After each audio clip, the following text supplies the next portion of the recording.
The voice in the wall.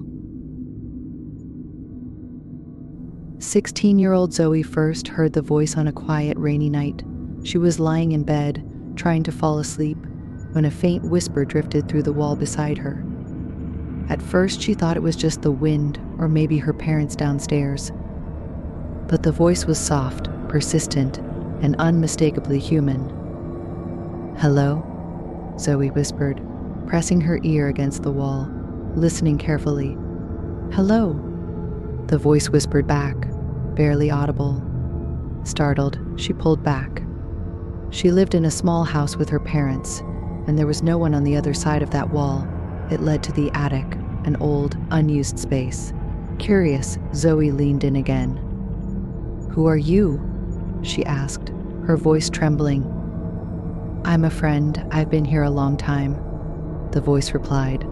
Zoe frowned. "How long?" "I don't remember, but I've been waiting to talk to someone, and now I found you." The whisper was soft, almost soothing, and though it made no sense, Zoe didn't feel afraid. The voice was lonely, just like her. She didn't have many friends at school, and her parents were always busy. Talking to someone, even through a wall, felt oddly comforting. Night after night, Zoe would stay up late, whispering to the voice. They talked about everything: school, her dreams, her fears. The voice never revealed much about itself, only that it was stuck behind the wall. But it was kind, listening patiently, offering comfort when Zoe was upset. Over time, the voice became her secret friend, someone she could confide in when no one else would listen. One night, after weeks of late-night conversations, the voice spoke differently. It was more urgent, its tone more insistent. "I can come out," the voice whispered. Zoe sat up in bed, surprised. "Come out? How?" "There's a way, you just have to remove the wall panel." "I'll finally be free," it said. Zoe hesitated. Something about the request felt wrong, but she couldn't explain why. She had grown attached to the voice, trusting it over time, and the thought of finally meeting her hidden friend excited her. "What will happen if I do?" she asked, her hand resting against the cool surface of the wall. "We'll be together, no more walls between us. I'll be with you, just like you've always wanted," the voice promised. The words tugged at her. She felt lonely, trapped in her own world. Maybe this was the answer, the way to end her isolation.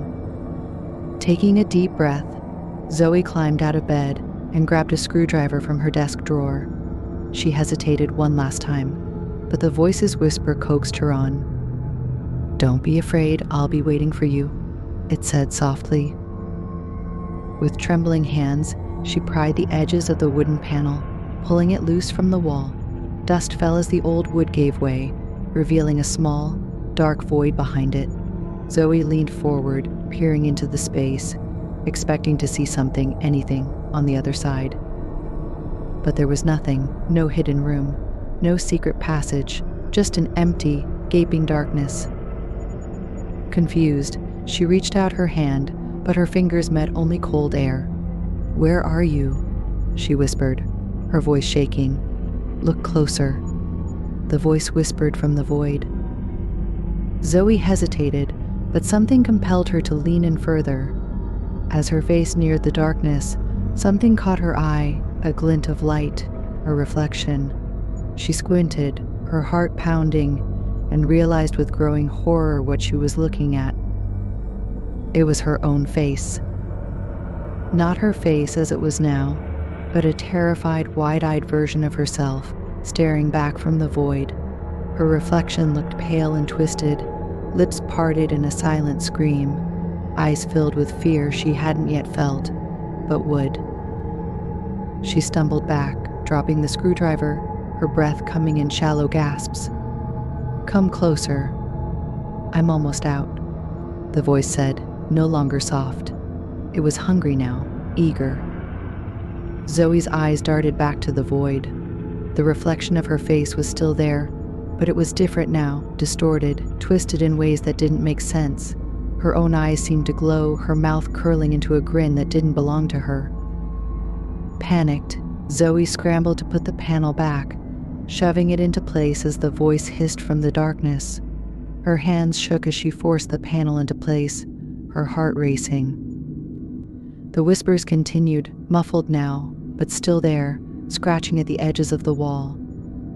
Zoe backed away, her entire body trembling. She could still hear it, faint but persistent, scratching, whispering, waiting behind the wall. And no matter what she do or who she tells, she knew it would never stop.